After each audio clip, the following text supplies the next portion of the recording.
하나님의 은혜와 사랑 넘치는 공동체 라스베가스 커뮤니티 교회입니다.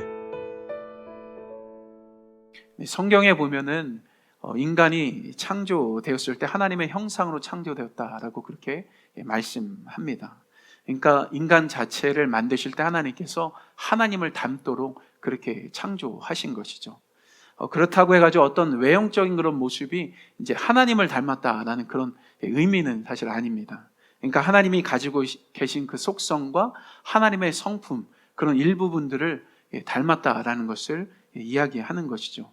근데 문제는 인간이 범죄하고 난 후에 이런 하나님의 형상을 잃어버리게 됩니다. 이렇게 하나님의 형상대로 창조되었다는 그 사실을 또 잊고 살아가게 된 것이죠. 하지만 이미 이전에 말씀드렸듯이 하나님께서 그런 인간을 향해서 하늘에 속한 모든 신령한 복, 그러니까 구원을 하나님께서 인간에게 허락해 주셨습니다. 근데 그 구원을 어떻게 완성하신 겁니까? 바로 성부 하나님께서 그 구원을 계획하셨고, 성자 하나님께서 십자가에서 그 구원을 이루셨고, 성령 하나님께서 예수 그리스도를 믿는 자들마다 하나님의 자녀로 보증하시고 인치시는 그 사역을 통해서 그런 구원을 우리들 가운데 허락해 주신 것입니다. 그리고 바로 그렇게 구원받은 것에 대해서 우리는 거듭났다라고 그렇게 말을 하죠. 그렇습니다. 바로 여기에 있는 저와 여러분 모두가 예수 그리스도를 믿고서 그렇게 거듭난 그런 하나님의 자녀들인 것입니다. 그런데 거듭났다라는 것은 또 다른 의미로 보면은 아담과 하와의 그 범죄로 인해서 잃어버렸던 그 하나님의 그 형상, 그것을 회복한 것하고도 같은 것입니다. 그러니까 하나님께서 예수님을 이 땅에 보내신 이유는 바로 여기 있는 우리 모두를 하나님의 자녀로 삼으시고 더 나아가서 하늘나라에 갈 수 있는 그런 특권을 허락해 주시기 위함인 것이죠. 그런데 한 가지 더 거기에 추가하자면은 바로 아담과 하와의 그 범죄함으로 인해서 타락했던 그 하나님의 그 형상, 그것을 다시 회복하는 것, 그 자체도 우리를 구원해 주신 또 다른 이유이기도 한 것입니다. 하지만 문제는 이렇게 구원받고 하나님의 형상을 회복했어도 사실 하나님을 닮아가는 그런 과정과 시간이 필요하다라는 것이죠. 그것을 우리는 흔히 뭐라고 말을 하는지 아십니까? 좀 어려운 말을 사용하면은 성화라는 그런 단어를 사용해서 말을 합니다. 성화라는 단어, 왠지 좀 어렵게 느껴질 수 있을 것입니다. 근데 이 성화에 대해서 우리가 좀 더 쉽게 이해하려면은 갓 태어난 아기에 대해서 우리가 생각해 보면은 됩니다. 그러니까 결혼하고 나서 첫 아이를 갖게 되면은 그 아이를 가진 그 부모의 관심이 무엇입니까?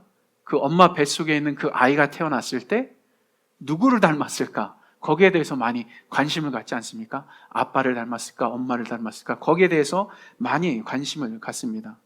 그래서 한 번은 첫 아이를 임신한 한 어떤 여인이 한 커뮤니티 게시판에다가 아들 외모는 부모 중에 누구를 닮나요? 뭐 이렇게 고민글을 올리게 된 겁니다.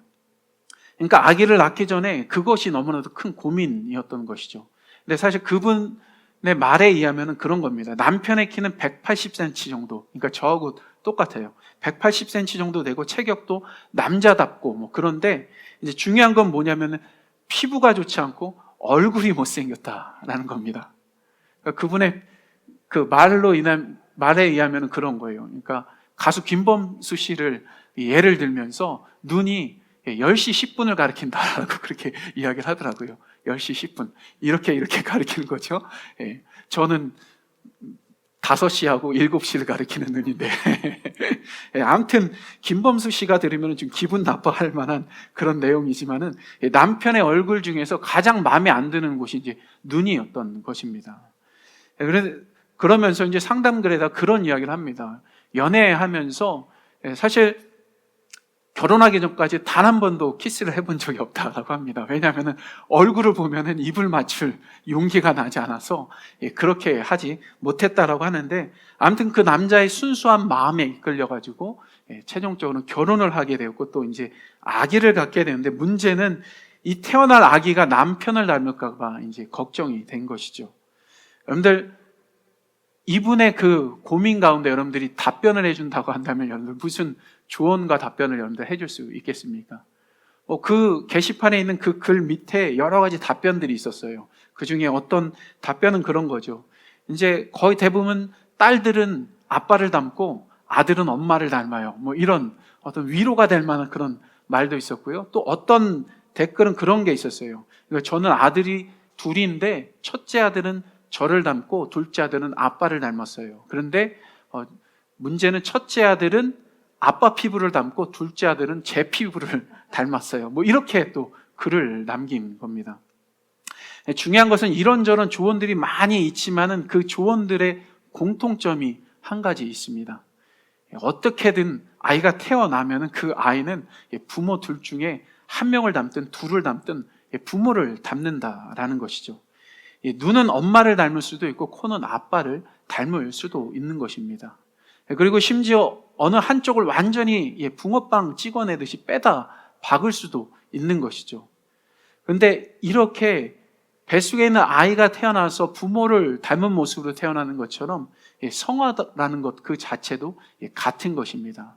바로 우리가 예수 그리스도를 믿고 거듭났을 때 우리가 갖게 되는 형상, 가장 기본적으로 하나님을 닮은 형상으로 재창조되는 것이 뭐냐면 바로 거룩함이라는 것이죠. 우리가 이 세상과 구별된 하나님의 거룩한 자녀로 그렇게 새롭게 거듭나는 것입니다. 바로 그것이 하나님이 가지고 있는 형상인데 그것을 담고 새롭게 거듭나는 것입니다. 그런데 그렇게 거듭나는 것 그 자체는 예수님을 믿고 거듭날 때 갖게 되는 것인데 사실 우리 스스로가 갖게 되는 것이 아닙니다. 바로 예수님을 믿을 때 바로 우리 가운데 내주하시는, 우리 가운데 들어오시는 거룩한 영, 바로 성령 하나님께서 우리를 거룩하게 하나님의 형상을 갖도록 그렇게 해주시는 것이죠. 근데 사실 이 성화라는 것에 대해서 좀 더 자세히 생각해 보면은 사실 자녀를 키우는 분이라면은 또 아마 다들 아시겠지만은 부모와 자녀 사이에는 외모만 닮는 것이 아닙니다. 그러니까 부모가 말하고 행동하는 것들을 자녀들이 이제 닮아가는 것이죠. 한 예로 저도 이제 4명의 자녀가 있지만은 가끔 이제 아이들의 모습을 보면서 깜짝깜짝 놀랄 때가 있습니다. 그러니까 왜냐하면 아이들이 가진 성격이나 말과 행동 이런 것들을 보면서 그 안에서 제 모습을 볼 수 있기 때문인 것이죠.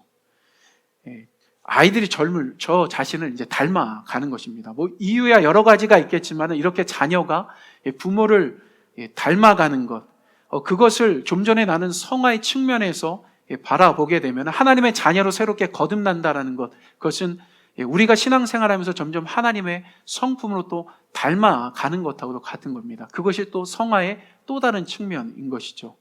다시 한번 정리해서 말씀드리면 성화라는 것은 거룩함을 입은 하나님의 자녀로서 새롭게 거듭나고 동시에 점차적으로 하나님을 닮아가는 것, 그것이 성화인 것입니다. 그리고 바로 이런 성화의 의미와 함께 오늘 1절 말씀을 보면은요, 그러므로 사랑을 입은 자녀같이 너희는 하나님을 본받는 자가 되라라고 이렇게 말씀합니다. 그러니까 성화의 측면에서 1절 말씀을 보면은 한마디로 성화에 대한 두 가지 측면 가운데서 두 번째 제가 말씀드렸던 그 측면을 이야기하는 것이죠. 하나님의 형상을 닮은 자로서 거듭나서 이제는 하나님을 점차 계속해서 닮아가는 것, 그것에 대해서 이야기하는 것입니다. 그러니까 하나님의 형상을 회복한 자로서 새로 태어난 것뿐만 아니라 계속해서 그에 걸맞게 하나님이 가지신 속성과 성품들을 배워가면서 그렇게 살아가라는 것을 이야기하는 것이죠. 그리고 동시에 그 은혜와 그 사랑을 또 하나님처럼 나타내 보일 수 있는 그런 삶을 살라라고 그렇게 이야기하는 것입니다. 또 그러면서 구체적으로 우리가 어떻게 그렇게 살아가야 하는지 2절 말씀에 또 말씀합니다. 그 말씀을 보면요, 그리스도께서 너희를 사랑하신 것 같이 너희도 사랑 가운데서 행하라. 그는 우리를 위하여 자신을 버리사 향기로운 제물과 생축으로 하나님께 드리셨느니라. 이렇게 말씀합니다. 한마디로 예수님께서 우리를 사랑하신 것처럼 어떻게 하라는 겁니까? 서로 사랑하라라고 말씀하는 것이죠. 근데 2절에 자세히 보면은 어떻게 예수님께서 우리를 사랑하셨는지에 대해서 구체적으로 나오죠. 그것은 바로 그런 겁니다. 예수님께서 우리 자신을 위해서 자기 자신을 향기로운 제물과 또 희생 제물로 하나님께 드린 것입니다. 그리고 그것을 또 다르게 표현하면은 하나님과 우리 사이에 깨어진 그 관계를 다시 화평케 하기 위해서 예수님 자기 자신을 화목 제물로 하나님 앞에 드린 것을 의미하는 겁니다. 그렇게 예수님께서는 하나님과 원수되었던 우리를 하나님 앞에서 화목한 자로 그렇게 세우기 위해서 자기 자신을 내어주신 것이죠. 그리고 우리는 그렇게 하나님의 자녀가 된 것입니다. 이것이 우리를 향한 예수 그리스도의 사랑이며 또한 은혜인 것입니다. 그리고 우리는 바로 이런 예수님의 사랑을 본받아야 하는 것이죠. 그리고 예수님처럼 우리 역시 살아가야 한다라는 것입니다. 그것이 바로 사실 오늘 말씀의 핵심입니다. 그런데 한 가지 여러분들에게 여쭤보고 싶은 것이 있습니다. 그거 뭐냐면은 지금 현재 예수님께서 우리에게 주신 그 은혜와 사랑에 대해서 우리가 어떻게 생각하며 그렇게 살아가고 있는지 한번 돌아봐야 한다라는 것이죠. 그것을 한번 생각해 봤으면 합니다. 그러니까 우리를 구원해 주시기 위해서 예수님께서 감당하셨던 그 십자가의 희생과 사랑이 정말 우리 마음속에 여전히 은혜로 그렇게 여겨지고 있는지, 그 은혜에 대해서 감격하고 있는지, 그것에 대해서 여러분들에게 묻고 싶은 겁니다. 그러니까 한때는 그 예수님의 사랑과 그 희생이 은혜로 여겨졌을 때가 있었을 것입니다. 그렇다면 혹시 그때와 비교해가지고 지금 어떤지, 지금 나의 마음 가운데 그 하나님의 은혜가 아직까지 워킹하고 있는지 한번 그거를 돌아봐야 하는 것입니다. 한 번은 한 심리학자가 특별한 실험을 한 적이 있었습니다. 그 실험이 뭐였냐면 어느 한 마을에 가지고 한 구역을 정해가지고 한 달 동안 매일 집집마다 그렇게 찾아다니면서 아무 이유 없이 $100씩 그렇게 나눠주는 그런 실험을 한 겁니다. 그리고 그에 대한 반응을 보는 실험을 했던 것이죠. 그래서 이제 첫날에 이제 실험의 의도대로 동네를 다니면서 집집마다 이제 $100씩 나눠 주었던 겁니다. 그랬더니 거기에 대한 사람들의 첫날의 반응은 상당히 놀라웠다라고 합니다. 그러니까 그 돈을 받고서 의아해하는 사람이 있고 왜 나에게 이런 돈을 주나 막 이렇게 말하는 사람도 있었고, 또 어떤 사람은 정말 눈물을 흘리면서 정말 감사하다라고 하면서 그 돈을 받아드는 사람이 있었고, 또 어떤 사람은 그 사람이 정말 멀리 갈 때까지 정말로 감사하다고 그렇게 계속해서 말하는 그런 사람들도 있었다고 합니다. 그리고 이렇게 $100씩 나눠주는 그 일이 있었을 때 첫 주 동안에는 이 사람에 대한 소문이 이제 동네에 아주 가득하게 되었던 것이죠. 그리고 두 번째 주가 되었을 때는 첫째 주하고는 약간 다른 반응이 일어났다고 합니다.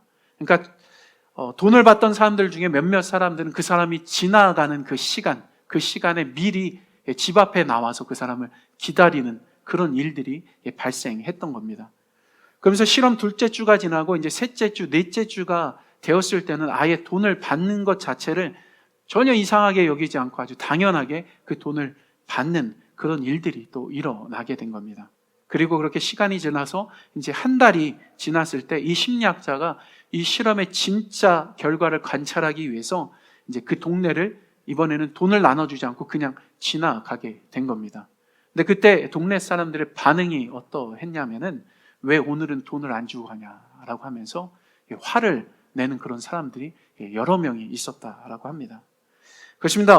어떻게 보면은 그러니까 우리를 구원하시기에 오신 그 예수님의 은혜와 사랑에 대한 반응이 이 마을 사람들의 반응하고도 같을 수도 있는 것입니다. 처음 예수님께서 주신 그 구원의 은혜가 마음 깊이 느껴졌을 때는 정말 눈물 콧물 다 그렇게 흘려가면서 반응했지만은 어느덧 시간이 지나서 하나님의 은혜 그 자체를 당연한 것처럼 여기면서 사는 그런 모습으로 우리가 그렇게 신앙생활하고 있는 줄도 모르는 것입니다. 1950년대까지만 해도 영국 런던에는 주일마다 사람들이 이리저리 거리를 뛰어다니는 그런 분주하게 뛰어다니는 그런 일들이 많이 있었다라고 합니다. 근데 그렇게 사람들이 분주하게 주일마다 뛰어다녔던 그 이유가 있었는데요. 그 이유는 뭐냐면 사실 주일 예배를 드릴 수 있는 자리가 없었기 때문에 빨리 교회 가지 않으면은 자리를 확보하지 못해서 그렇게 분주하게 뛰어다니는 그런 일이 있었던 겁니다. 그러니까 그 당시 런던 지역의 교회 숫자에 비해서 성도의 수가 그만큼 많이 늘어나게 된 것이고, 교회마다 주일 예배 때가 되면 자리가 꽉꽉 차는 그런 일들이 벌어졌던 겁니다. 근데 여러분들 오늘날 런던에 있는 그런 교회들의 모습이 여러분들 어떤지 아십니까? 오늘날 런던에 있는 교회들의 모습은 주일 예배 시간이 되어도 정말로 교회가 텅텅 비어있는 그런 모습이다라고 합니다. 그뿐만 아니라 교회를 심지어는 모슬렘 사원으로 그렇게 팔아서 바뀌어지는 그런 일들이 일어난다라고 합니다. 그래서 한 언론인이 이제 런던에 있는 교회들이 이렇게 된 이유에 대해서 이제 취재를 했던 적이 있습니다. 그러니까 불과 50년 정도밖에 되지 않았는데 어떻게 이렇게 되었을까? 거기에 대해서 이제 취재를 하게 된 것이죠. 그래서 많은 목회자와 신학자들을 만나서 이제 인터뷰를 하게 된 겁니다. 근데 그 중에 바로 1950년대를 살았던 한 90살 먹은 한 신학자를 만나서 아주 중요한 이야기를 듣게 됩니다. 근데 그분이 뭐라고 이야기를 했냐면은 점점 사람들이 하나님의 은혜를 너무나 당연하게 생각했다라는 겁니다. 이렇게 하나님의 은혜를 당연하게 생각하게 되면은 바로 런던에서 일어났던 그런 일들이 우리들 가운데 사실 일어날 수 있는 것입니다. 우리 개인의 신앙뿐만 아니라 교회에도 커다란 타격을 줄 수 있게 되는 것이죠. 그래서 우리는 이 시간에 우리 자신을 한번 솔직하게 되돌아봐야 합니다. 정말로 예수님께서 우리에게 보여주신 그 십자가의 그 은혜와 그 사랑이 정말 우리 마음 가운데 여전히 감격과 감동으로 그렇게 자리 잡고 있는지 한번 돌아봐야 하는 것입니다. 근데 오늘 말씀과 연결해서 왜 우리가 이렇게 예수님의 사랑과 은혜를 또 점검해야 하는지 거기에 대한 또 이유가 있습니다. 그 이유가 뭐냐면 바로 예수님의 사랑과 은혜 그 자체가 사실 하나님을 닮아가는 데 있어서 가장 큰 동기가 되고 또 큰 힘이 되기 때문입니다. 아마도 우리 각자 신앙생활을 돌아보면은 신앙생활하면서 정말로 예수님을 닮은 그 모습으로 그렇게 신앙생활했던 그런 기억들이 여러분들 가운데 있을 것입니다. 그렇다면 여러분들 그때가 여러분들 언제였습니까? 한마디로 은혜 받았던 바로 그때가 그 시절이었던 것입니다. 솔직히 여러분들 그렇지 않습니까? 실제로 은혜라는 것은 우리 모두가 하나님을 닮아가는 데 있어서 또 하나님의 자녀답게 살아가는 데 있어서 가장 기본적인 초석이 되어지는 겁니다. 그러니까 바로 제 자신의 삶을 되돌아보더라도 제 삶 속에 가장 획기적인 어떤 삶의 획을 그었던 그 일이 일어났을 때도 제 마음 가운데 하나님의 은혜에 대한 커다란 감격, 그것이 있었을 때였습니다. 그리고 정말로 힘들고 어려운 일을 겪을 때도 그것을 꿋꿋하게 버티며 이기며 나아갈 수 있었을 때에도 똑같이 하나님의 은혜에 대한 감격과 그 감동이 제 마음 가운데 충만했었을 바로 그때였습니다. 근데 아마 이것은 저만의 일은 분명히 아닐 것입니다. 여러분들 삶 속에서도 분명히 하나님께서 여러분들에게 베풀으신 그 은혜, 그거에 대한 그 감동과 감격이 있었을 때 저하고 비슷한 그런 일들을 여러분들 경험했었을 것입니다. 정말로 누가 뭐라고 하지 않아도 하나님이 원하시는 일들을 찾아서 하고 정말 하나님 앞에서 정말 하나님을 본받아라라고 말하지 않아도 하나님께서 보여주셨던 그 은혜와 그 사랑들 다른 사람들에게 나눠줬던 그런 일들이 분명히 여러분들 가운데 있었을 것입니다. 그래서 다시 한번 말씀드리지만 사실 하나님의 은혜라는 것은 앞서 말씀드린 그 성화의 삶을 이끌어가는 데 있어서 가장 중요한 원동력이기도 합니다. 그렇습니다. 이 하나님의 은혜를 사실 우리들 삶 속에 가장 밑바탕으로 깔고 우리는 살아가야 합니다. 그 은혜 위에서 살아가야 하는 것이죠. 그래야만 하나님을 닮아가는 삶, 그 성화의 삶이 우리들 삶 속에서 이루어지게 되는 것입니다. 다시 한번 2절 말씀해 보면은 그리스도께서 너희를 사랑하신 것 같이 너희도 사랑 가운데 행하라 라고 이렇게 말씀합니다. 근데 이 사랑 가운데 행하는 것, 그것도 우리가 냉정하게 생각해 보면은 사실 그 하나님의 사랑에 대한 그 은혜를 알지 못하면은 그것을 결코 할 수 없는 것입니다. 여기서 근데 우리가 알아야 할 것이 있죠. 그게 뭐냐면 은혜라는 것은 결코 지식이 아니라는 것이죠. 그러니까 은혜라는 것은 우리 마음에 느껴지는 감동이면서 또 더 나아가서 내가 하나님의 자녀가 될 만한 그런 자격 자체가 없음에도 불구하고 하나님께서 아무 조건 없이 나를 자녀로 삼아 주신 것에 대한 그 감격, 그 자체가 은혜인 것입니다. 근데 이런 벅찬 감동은 사실 그냥 주어지는 것이 아닙니다. 그러니까 내게 구원의 은혜를 베풀어 주신 하나님, 특히 그것을 받을 만한 그 자격이 없어서 부끄러워하고 있는 우리 자신에게 찾아와 주셔서 정말 우리의 마음을 어루만져 주시고 보듬어 주시는 그 하나님의 그 손길, 그것을 느낄 때, 그 하나님을 만날 때 그 은혜가 감격이 되어지고 우리 삶을 변화시키는 그런 능력이 되어지는 것입니다. 이전에도 제가 하나님 앞에서 제가 구원의 확신을 느꼈을 때, 정말 그 은혜의 감격의 시간에 느꼈을 때에 대한 간증을 한번 한 적이 있습니다. 제가 고등학교 다닐 때였는데, 어렸을 적에 그렇게 교회 생활을 하고 했어도 그때만큼 제 마음 가운데 하나님의 은혜와 그 사랑을 느꼈던 적은 없었던 것 같습니다. 정말 저의 삶 속에는 그 누구도 나를 사랑하지 않는다라는 그런 생각과 마음이 가득해 있었고, 정말 하나님도 나를 사랑할까라는 그런 생각이 있었지만은, 찬양하나 사랑하는 나의 아버지, 그 찬양 가운데 언제나 동일하신 주라는 그 가사가 제 마음에 와닿는 그 순간에 하나님이 나를 사랑하시는 것들을 알게 되었고, 그 순간에 저의 삶에 아주 획기적인 그런 일이 일어났던 것입니다. 바로 그런 것처럼 하나님의 은혜를 정말 경험하게 될 때 우리의 인생은 바뀌어지게 되는 것이죠. 그리고 우리 자체가 그 하나님의 은혜 안에서 하나님이 기뻐하시는 그런 삶 가운데로 나아가게 되는 것입니다. 특히 사도 바울이 고린도전서 15장 9절과 10절에 하나님의 은혜가 어떻게 자기 자신을 이끌었는지에 대해서 명확하게 고백하는 그 말씀이 있습니다. 그것을 우리말 성경 번역본으로 한번 여러분들에게 읽어드리도록 하겠습니다. 나는 사도들 가운데 가장 작은 사람이요 사도라 불릴 자격도 없는 사람입니다. 이는 내가 하나님의 교회를 핍박했기 때문입니다. 그러나 오늘날 내가 나된 것은 하나님의 은혜로 된 것입니다. 내게 주신 그분의 은혜가 헛되지 않아서 내가 어느 사도보다 더 많이 수고했습니다. 그러나 이것은 내가 한 것이 아니요 오직 나와 함께 하신 하나님의 은혜로 한 것입니다. 바로 이렇게 하나님의 은혜가 사도 바울이란 이 한 사람을 있게 만들었고, 더 나아가서 그의 삶을 이끌었던 것입니다. 그렇습니다. 하나님의 은혜가 우리 마음의 감동으로 다가오고 그것을 감격할 때 누가 뭐라고 하지 않아도 우리는 하나님을 닮아갈 수 있게 되는 것입니다. 그리고 더 나아가서 그 하나님의 은혜로 인해서 예수님께서 이 땅에 오셔서 보여주셨던 그 사랑을 아주 자연스럽게 또 실천하며 나아갈 수 있게 되는 것이죠. 근데 한 가지 더 말씀드리자면, 방금 사도 바울이 고백한 그 말씀에 있는 것처럼 우리에게 주시는 그 하나님의 은혜는 결코 헛되지 않다라는 것이죠. 분명 우리가 그 하나님의 은혜 가운데서 하나님은 분명히 우리를 자녀로, 하나님의 자녀답게 그렇게 살게 분명히 이끌어 주실 것입니다.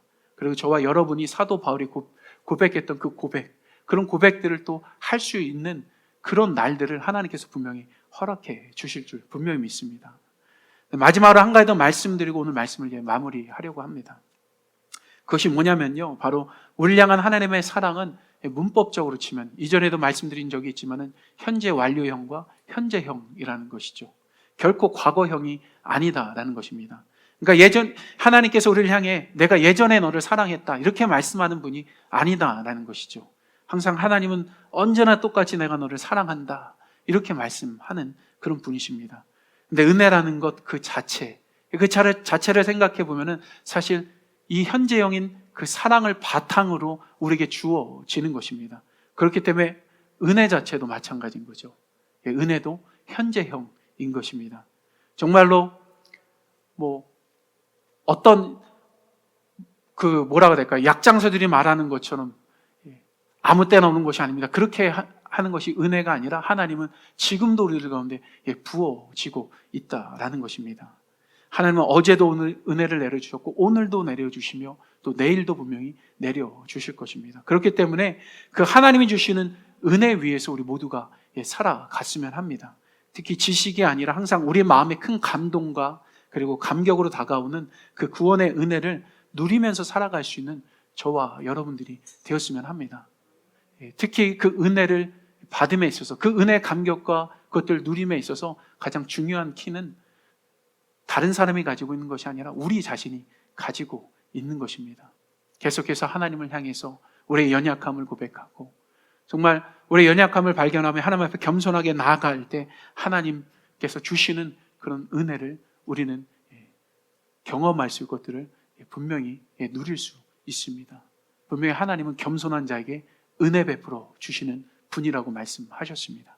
우리가 그러한 삶을 살아갔으면 좋겠습니다. 그리고 그런 삶을 통해서 정말 이 힘겨운 순간 속에서 하나님을 계속해서 닮아가는 자로서 또 승리하는 자로서 살아가는 저와 여러분 되었으면 합니다.